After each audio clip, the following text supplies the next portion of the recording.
Olá pessoal, tudo bem? Meu nome é Alexandre Machado, eu estou aqui com os nossos amigos. A partir de agora, toda segunda-feira, nós vamos estar aqui fazendo uma live ao vivo, um bate-papo entre os amigos para nós conversarmos sobre a situação da cidade, a situação a nível nacional e dar as nossas opiniões, né pessoal?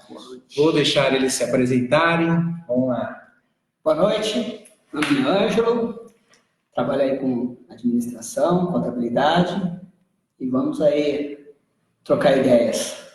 Boa noite, pessoal. Meu nome é Everton, sou empresário do ramo do marketing digital, trabalho com isso já há 2 anos, sou liberal, sou formado em administração pública e gostaria de conversar um pouquinho com vocês aí sobre o que está pegando aí no nosso país e na nossa cidade. Bem, pessoal, hoje vocês viram que um top aí, o momento é a situação do Moro, né? Sim. Vocês estão acompanhando aí? Existem algumas situações, né, que as pessoas confundem um pouco, né? Que seria o quê? A imparcialidade ou a neutralidade, né? Então, o juiz é quase que utópico a gente falar que um juiz vai ser neutro num caso como esse. Porque o juiz, ele tem sentimentos, ele convive, apesar que ele tem que ser imparcial diante das decisões dele, correto? Sim. Agora, você imagina, você é juiz, houve um caso de estupro na sua família, agressão, entrou lá um bandido. Mesmo que você não pegue aquele bandido, mas diante dessas situações, quando chega para o juiz, ele tem que ser imparcial. Porém, ele nunca vai ser neutro na situação. Ele viveu e sempre vai estar retornando àquela situação, né? E o que vocês acharam aí da situação? Viram que a esquerda está agitando aí, né? A maneira com que eles colocam é complicado de tratar, Alexandre. Entenda. Você não tem... Eles estão simplesmente tratando a questão do trânsito em julgado, pelo que eu converso em debates com as pessoas de esquerda, né? Mas você não tem somente essa realidade do trânsito em julgado, né? Você tem umas centenas de outras coisas que aconteceram. Por exemplo, fora esse processo, que pode ser revisto, se a alegação das pessoas que estão defendendo, dos advogados de defesa do Lula, prosperarem, fora esse você tem mais 9 processos. E aí, como que tu faz? Como que tu trabalha essa realidade? A gente vai falar que faltam evidências, faltam situações que atestem que o Lula estar preso seja algo justo. Não tem como você fazer esse tipo de análise. E a sua posição, qual que é? Exatamente. Igual compartilho com vocês, não tem como, né? O juiz realmente ele traz a bagagem, a vivência, né, que ele teve na vida, mas realmente no momento em que ele está lá para julgar, ele realmente vai tomar posição mediante aos fatos, né? Ao que ocorreu. E isso não nos pode abrir mão de uma situação dessa. Pessoal, vai ter ainda muita pano para manga aí, né? E apropriação diante da situação, principalmente da esquerda, para tentar acabar ou enfraquecer com a Lava Jato, né? Diante de vários argumentos. Agora, assim, o que eu vejo, um juiz não pode falar, um advogado não pode procurar um juiz para falar, que já descaracteriza o caso, ou um promotor, que foi o que ocorreu, né? E lembramos que foi um hacker que invadiu, né? Exatamente. Já foi pelo lado e foi mandado, né? Exatamente. Já começa de uma forma totalmente irregular, né? Sem embasamento nenhum, sem... Então, assim, vai ter muita briga, muita discussão ainda. Vamos ver qual é o posicionamento. E é claro que, diante da tecnologia, eu que trabalho com tecnologia, nada é seguro. Colocou na internet, colocou na rede, nada é seguro, até mesmo porque passa em 2, 3 servidores e aonde quiser interceptar, ele intercepta, né?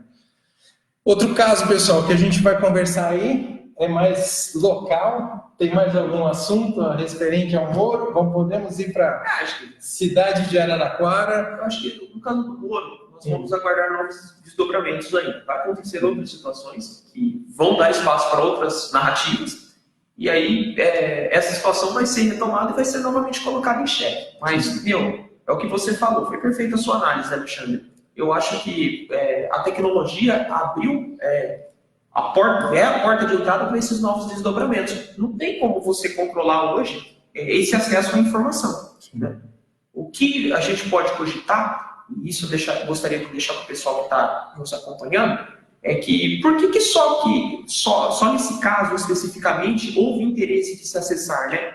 Por parte de outras pessoas, né? Você tem outros que né, no caso do Bolsonaro, por exemplo, você teve lá o rapaz, o Adélio lá. Ninguém teve o interesse de fazer esse tipo de acesso, né? Sim. E não foi levantado o que foi escrito, o que foi falado, né?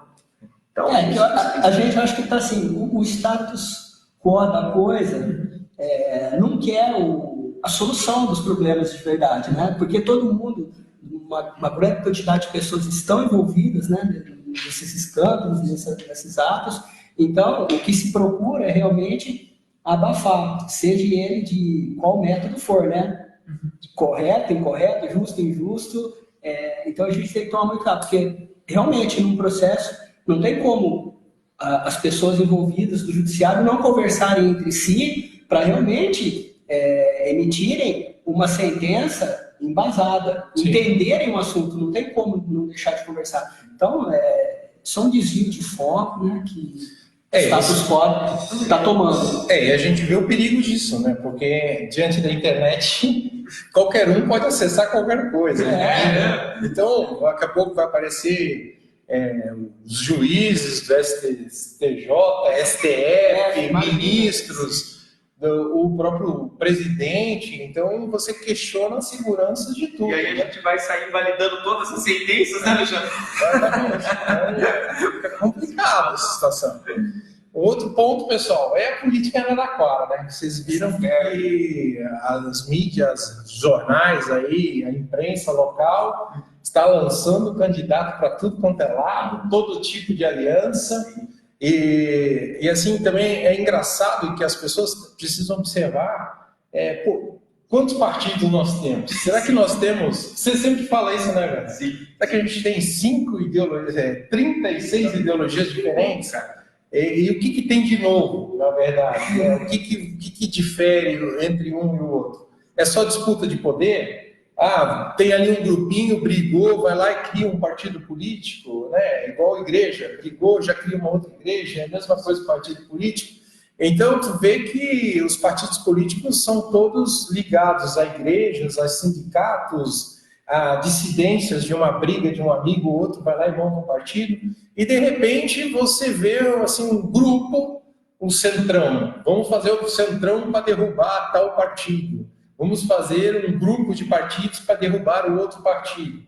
Como é que vocês veem isso? A pura disputa de poder, trocar 6 por meia dúzia. Tem projetos realmente diferentes. Quer começar? Quer que eu comece? Vai lá. Bastante assunto. É o seguinte, o assunto que o Alexandre trouxe aqui é o famoso fisiologismo político, né? Então, o que acontece? Como o Alexandre disse, nós temos pautas repetidas nas organizações partidárias. O que significa isso, gente? Só para a gente entender. Tem muito partido que... Sim. Estava fora, perdão. Fora do debate. Então, tem muito partido que diz exatamente a mesma coisa que o outro. E aí existe uma fisiologia nisso tudo que organiza esse centrão. Por isso que nós dizemos que o centrão ele é fisiológico. Por quê? Porque ele se divide para ele conseguir ter mais capilaridade, mas na hora de lançar candidaturas, na hora de defender suas propostas, ele se junta porque é exatamente o mesmo bloco que vem dominando a política, e principalmente no sentido do legislativo, né? No executivo ainda nós tivemos, né, quanto ao presidente, nós tivemos o PT por um bom tempo, né, que já é um partido de esquerda, já não é tão ligado ao centrão fisiológico, né? Ainda que o PT tenha costurado muitas alianças com o centrão para ter a famosa governabilidade. E esse centrão ele vive disso. Ele vive dessas alianças que ele costura em época de eleição, e aí são criadas vários meios para conseguir abarcar todos, né? As famosas distribuições de cargos, né, que acontecem. Então, a fisiologia política, ela vive disso, vive desse tipo de distribuição. Eu vejo como o que acontece. Os partidos são nomes diferentes, né? Sim. Mas que, na verdade, estão sempre ali a troca de mandatários se dá de forma dessas coligações, né, interesseiras, visando buscar o poder, e uma hora a pessoa é secretário, outra hora ele é vereador, quando ele é vereador, o outro que era do outro partido, amigo dele, ele já nomeia para qualquer outro cargo, para assessor, e ele continua, e todo mundo, e o maior é que a população não enxerga isso, né? Ainda só, pô, eu votei no cara, eu votei no Tiririca, mas claro que fica, né? É importante, eu penso que tomar muito cuidado com vereador, deputado, senador que está lá agora. Os processos as votações são emperradas, não vai para frente, não vai para trás, parado, eu quero isso, aquilo, aquilo. Por quê? É o tal do aconchego, né? Sim. Das coisas, do conchavo político, em que só mudou o nome, a sigla, mas a ideologia está escondida, é a mesma em todos eles, né? Uma coisa que você falou que eu achei interessante, e é para o pessoal que está nos acompanhando anotar, essa aí pode cravar que é assim mesmo.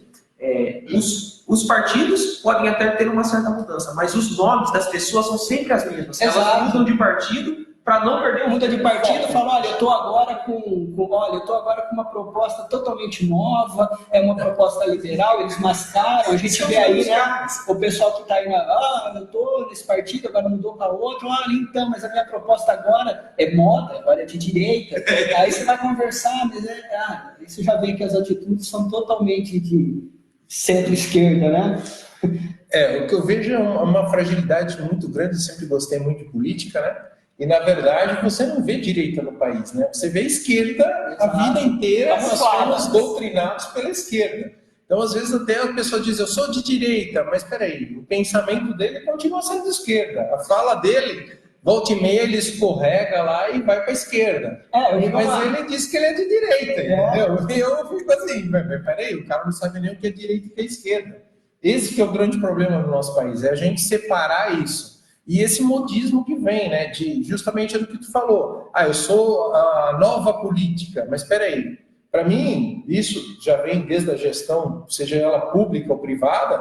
Quando você tem um projeto, seja ele de governo, um projeto dentro da sua empresa, tem 5 perguntinhas básicas, né? O que você vai fazer, como vai fazer, quem vai fazer, quanto vai custar a brincadeira, quanto tempo vai levar. E eu vejo assim as propostas a nível de governo, de qualquer político que se apresente, que na verdade não apresenta absolutamente nada a respeito disso. Entendeu? Eu vou melhorar a educação, vou melhorar a saúde e a segurança. Beleza, mas como? Ninguém explica, entendeu? Então fica... E aí fica também aquele pessoal que embarca na onda. Quando teve a eleição e que eu vi os resultados, eu falei, gente, tem uma galera aí das redes sociais, os caras não vão aguentar o tranco, entendeu? Que se promoveram em cima do Bolsonaro, porque na verdade não foi... o Bolsonaro que ganhou, foi o PT que perdeu, porque todo mundo queria algo diferente do PT. Então foi lá e vamos investir no Bolsonaro. E entrou. Só que junto com ele entrou uma galera que se dizia liberal, que a moda agora também é ser liberal, né? Sim, liberal. Tu acha liberal em qualquer esquina, só que ninguém quer estudar. Esse que é o problema no Brasil, né? Estudar ninguém quer, mas todo mundo quer entrar na ONU. E tu viu a galera aí dos Facebook, dos WhatsApp e tal, entrou lá e começa um fica filmando na hora da sessão, não sabe nem o que está votando, ficam brigando pelo Twitter, e eu fico olhando isso, eu falo, Jesus, na mão de quem que está esse povo? Mas tem muita gente que também, o que eu notei, surfando nessa onda, olha, isso para Araraquara, nível de Araraquara, colocou no Facebook e tal, olha, nós estamos aqui pleiteando subsídio para empresas de informática se estabelecerem na cidade, né? E a pessoa se nomeando liberal. Então, nós vamos dar subsídios, eu estou vendo aqui. Eu falei, pô, escuto, legal. Subsídio para a indústria da informática, muito bem.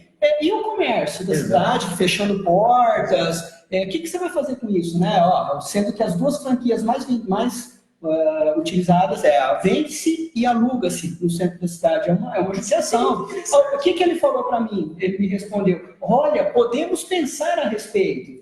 Poxa, como é que a pessoa... Então, nós temos que tomar cuidado com isso. É uma linha tênue de entendimento. Mas tem que ver, subsídio, olha, eu vou aumentar... Não vai aumentar. Será que vai ter? Quantas pessoas a indústria da informática vai receber, né? E o comércio, em compensação, o comércio, quantas deixaram, né? Fecharam portas, quantas poderiam? É muito maior. E esse subsídio é você, no meu entender, subsídio é nada mais do que um privilégio para um determinado setor. Exato, exatamente. Você vê, Odilo, que as pautas são as mesmas, cara.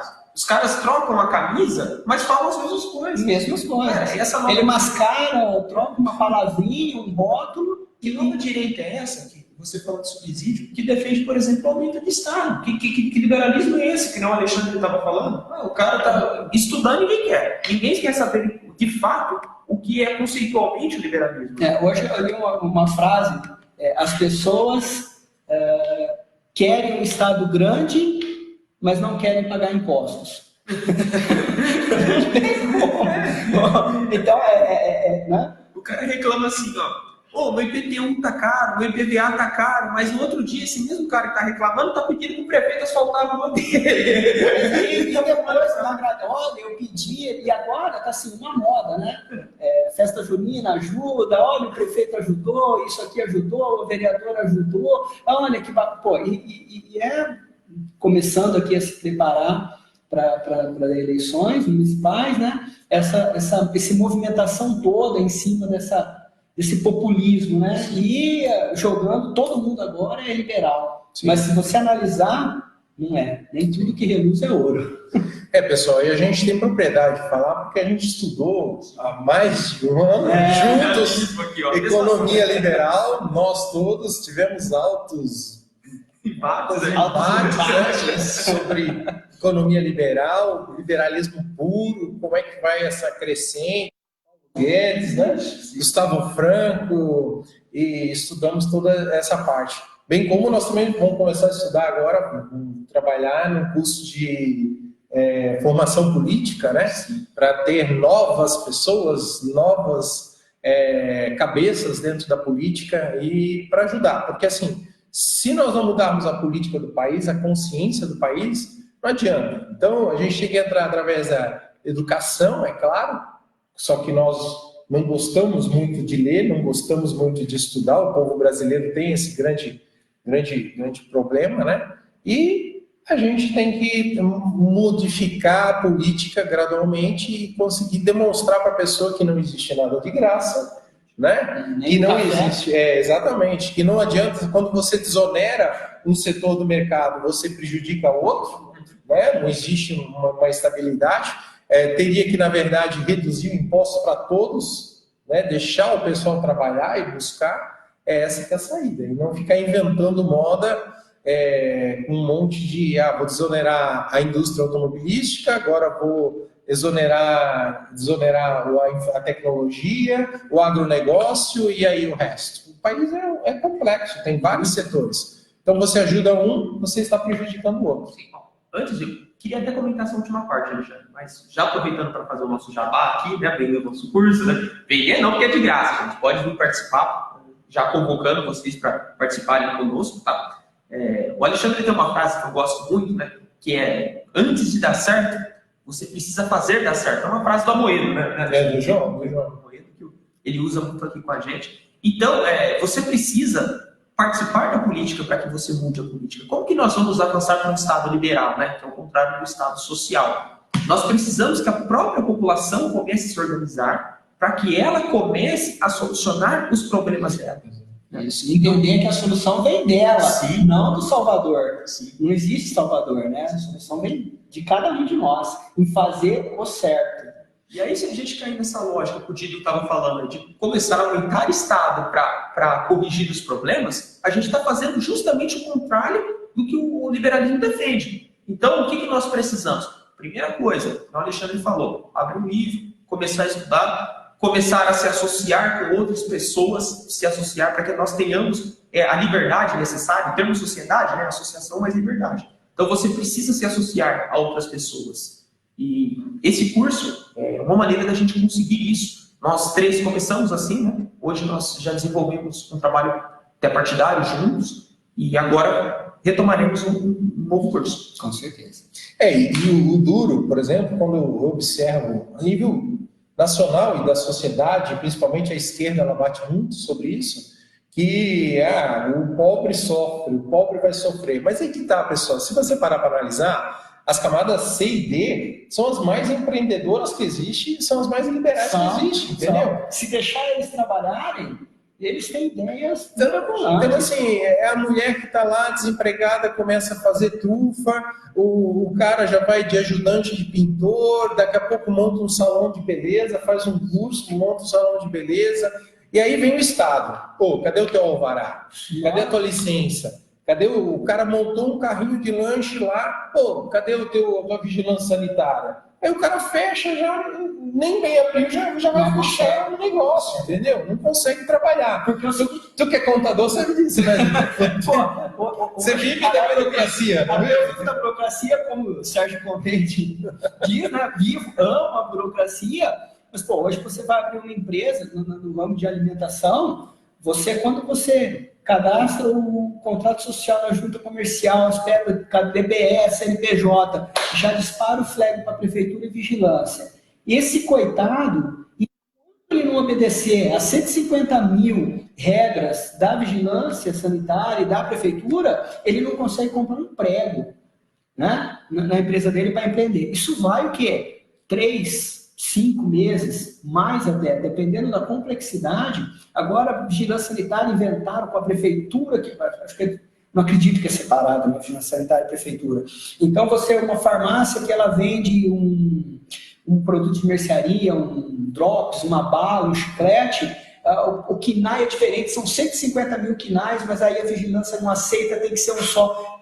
Nós que amamos a burocracia, não dá, nós estamos com os nervos, a flor da pele, não dá, a gente perde, nós demoramos para começar a cobrar do cliente, porque não consegue abrir, ele não consegue ganhar dinheiro, e tem muitos que morrem no ninho. Olha, chega, eu não tenho mais condições de me manter, eu não consigo comprar, não consigo fazer, não consigo empreender, e não gera riqueza. O Alexandre estava falando aí, é ilógico, irracional nós acreditarmos que o pobre queira continuar pobre. Então, essa bandeira que o Estado utiliza, nós precisamos intervir para ajudar a pessoa que tem baixa renda a sair da pobreza. Cara, isso não existe, isso não faz o menor sentido, porque ele já quer isso naturalmente. Então, você não precisa fazer esse tipo de intervenção. Hoje, por exemplo, eu poderia estar trabalhando, poderia estar empreendendo, mas não, fiquei na fila do banco e na fila da lotérica. Acho que muitas pessoas de Araraquara passaram por isso hoje. Todas as lotéricas do centro estavam lotadas, porque ninguém aguenta mais tanta coisa, tanto imposto para pagar. Não, tem não sei se ainda é assim, mas quando eu abri a empresa, tinha lá, você levava X dias na Jusesp para registrar, e tinha um Jusesp Express que você paga um pouquinho a mais e aí ele registra na sua empresa mais rápido. Tem ainda isso? Existe. É a oficialização da corrupção dentro do Estado, da propina. Jusesp Express. Esse daqui sai em 2 dias, mas tu tem que pagar mais. Esse daqui não, vai no trâmite normal. Mas você imagina o escritório de contabilidade? Mas eu escutei o cliente chega, olha, mas vai mais rápido. Olha, vai, mas aí você tem que... na época era R$100 mais caro, a taxa de apressamento. Taxa de apressamento. É um absurdo. Eu vou falar, mas é taxa de apressamento. E você fala com o cliente, eu muitas vezes não dizia, eu não abria a possibilidade, porque o cliente pode achar que é você que está cobrando aquilo, e não vai. E sem contar que não vinha no recibinho. Era um valorzinho lá, um recibinho diferenciado lá para fora. É um absurdo. Agora implantou aqui, já diminuiu muito...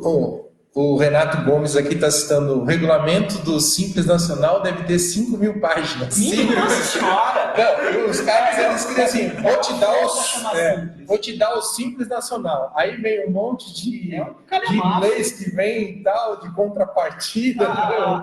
As obrigações. Essa atividade você pode desonerar, você desonera a cota patronal, você não tem a cota patronal, mas se o percentual... A relação entre faturamento e folha de pagamento for um valor, você paga a cota patronal. Se for a relação der outro valor, você não paga. Entra no anexo 4, anexo 5, 3, 2, 1. É uma loucura. O cara que fala hoje, eu entendo do simples, ele é gênio. Realmente é uma loucura. Esqueci. E de simples não tem nada. Na verdade, eu tinha que começar a mudar. É mais do que complexo, né? É maluco isso aqui. Pessoal, então vocês vejam que é muito... o Brasil ele é muito amarrado. E o problema é que nós estamos em vésperas de ano político. Você acha que um político sabe disso? Não sabe. Não entendeu? Sabe. Você vai conversar, quando você fala assim, ô vereador X, você está desonerando uma área e vai prejudicar outra. Hã? Quê? Entendeu? Então, assim, aí o vereador ele vai aprovar uma LDO, uma LOA, mas com base no quê? Você não sabe? Não sabe. Então, esse é o grande problema. O nosso governador, eu li uma entrevista escrita, né, hoje dele, ele está se dizendo que é liberal, né? Isso aqui, aquilo outro, né? Enxugamento. Mas o que ele fez no ano passado? Ele, para Ford, GM ir embora, socorreu-as, né, com mais subsídio, como se a indústria automobilística aqui no Brasil já não tem bastante, né? Ele já foi lá socorrer, dizendo que, olha, vamos arrumar isso aqui, vamos ajudar esses pobres coitados. Maluquice, né? Maluquice. E outro aspecto, né, pessoal, que nós vamos falar, para quem não é de Araraquara, para quem entender, o prefeito recentemente aprovou na Câmara de Vereadores uma lei que chama-se Bolsa Cidadania, né, que é um complemento, na verdade, das pessoas de baixa renda que estão dentro do Bolsa Família. Ela vai ter uma complementação a mais para poder tirar da extrema pobreza. E aí, nós conversamos a respeito, e qual a opinião de vocês? A minha opinião também. Vamos lá, Everton. Você que... O Everton foi na Câmara de Vereadores, pessoal, para quem não assistiu, tem um vídeo dele lá falando na página dele lá. E a pressão da esquerda na sua orelha, no seu cangote foi grande. Será que eu achei que ia agarrar ele? Não, é engraçado isso, cara. Você tem um programa que se diz para a população, mas a população não pode participar do programa. Quem vai realizar tudo é o município, né? O Estado, né? Então, assim, para vocês entenderem, todo tipo de programa, todo tipo de política, seja ela distributiva ou redistributiva, que é o caso da política adotada pelo programa Bolsa Cidadania, que está no projeto de lei do prefeito Edinho, ela deve ter porta de entrada e porta de saída. A porta de entrada você tem, legal, a pessoa está desempregada, você chama ela para participar do programa, ela vai usufruir do benefício do cartão, propriamente, com um valor complementar, como o Alexandre expôs aqui. Tudo bem, até aí. Qual o grande problema disso? É a porta de saída. Porque você não tem como garantir que essa pessoa vai passar a ter independência financeira pós-programa. Simplesmente porque o programa que diz, isso está no projeto de lei do prefeito, que irá capacitar profissionalmente, não capacita na prática, ele capacita na teoria. Por quê? Porque ele capacita segundo o aval do município. O município vai dar o curso e vai falar que o cara é bom profissional. Mas aí eu te pergunto, e o mercado? Você contrataria, para você a pergunta, você contrataria um profissional capacitado pelo programa Bolsa Cidadania? Quem te garante que essa capacitação vai ser boa? Quem deveria garantir isso seria o mercado se ele participasse do programa, se ele fosse convidado pelo prefeito a participar do programa. E foi isso que eu fui cobrar na Câmara lá. Eu fui fazer esse questionamento, falar, olha, como que vocês me garantem que o profissional capacitado pelo Bolsa Cidadania será independente, poderá participar profissionalmente da sociedade, tendo um emprego de fato, né? Já que ele é capacitado para isso, e fui fazer outros questionamentos, né? Por exemplo, quanto à segmentação, você precisa saber que tipo de profissional você vai capacitar, porque no projeto de lei está muito vago isso. Olha, eu vou capacitar profissionalmente, tá? Vai capacitar aonde, primeiramente? Vai capacitar que tipo de profissional? Vai capacitar pedreiro, jardineiro? Que tipo de profissional você irá capacitar? Fui lá para questionar esse tipo de fazer esses questionamentos e não fui respondido no dia.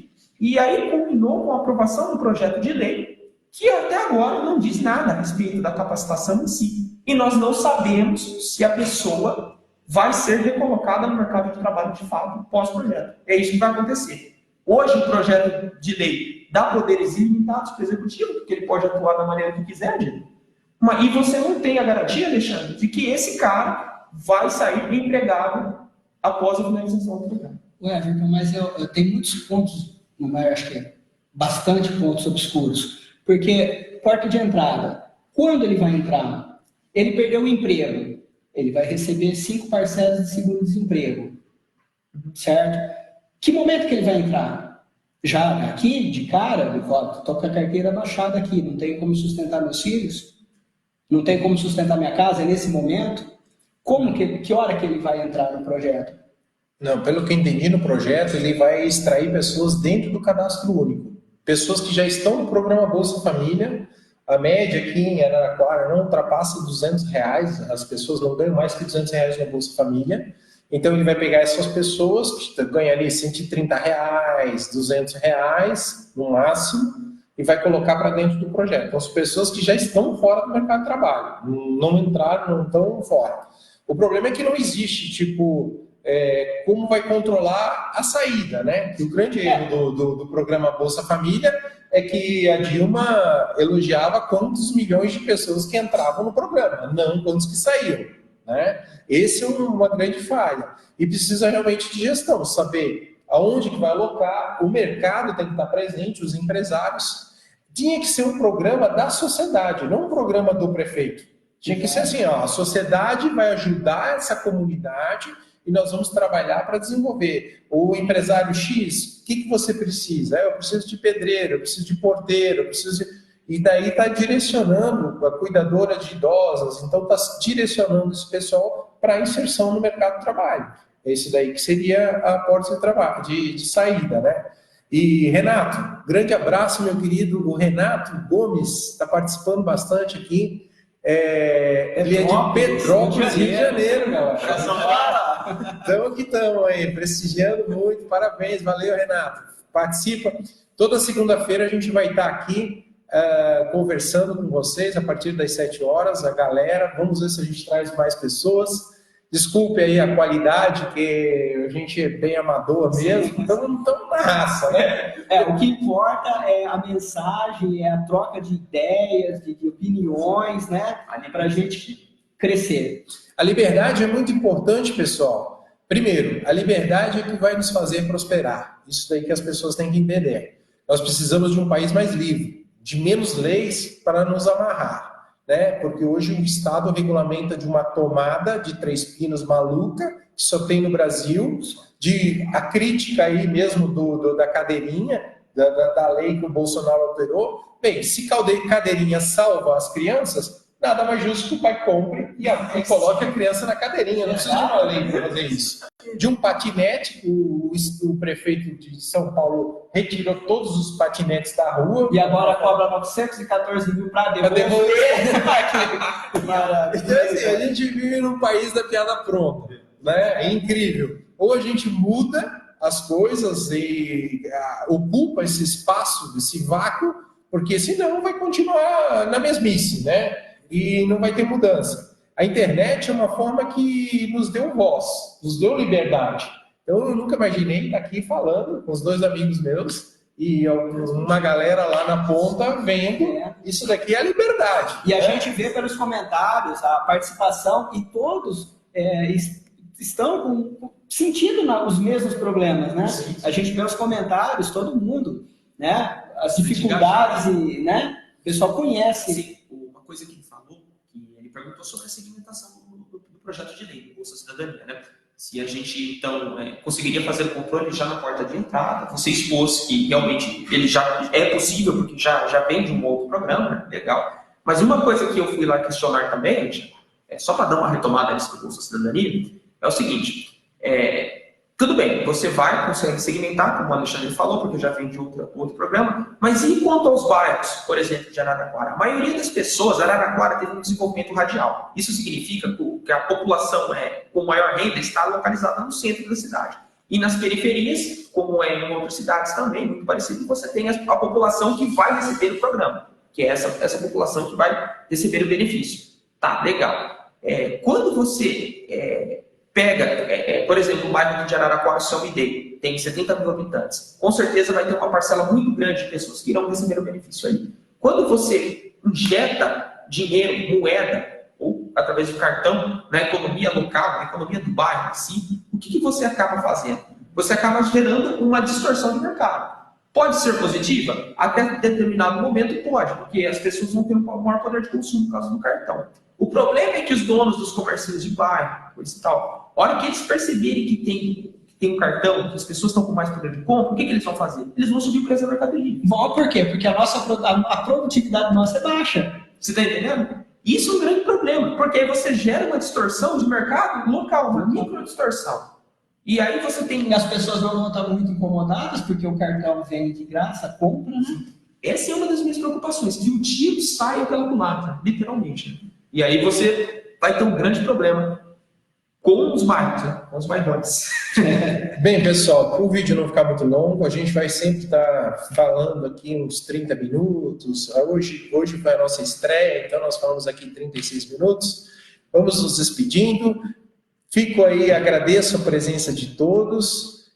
Segunda-feira, 7 horas, estaremos juntos. E um abraço da minha parte, Alexandre Machado, aqui da cidade de Araraquara. E Abração, pessoal. Everton com vocês. Ângelo, Vinícius, aquele abraço, velho. Valeu. Abraço para todo mundo aí, para o Renato Gomes, Vinícius, o Júlio, lá de Assis, o Júlio, hein? Júlio, lá de Assis, não, desculpa, Júlio. Júlio é de Ourinhos. De Ourinhos. De Ourinhos. O Júlio, ele é presidente de uma ONG lá, que cuida de diabéticos, lá na cidade de Ourinhos. Uma ONG super legal também aí, pessoal. Tá? Então, valeu, pessoal. Um grande abraço e até a próxima. Até mais. Tchau.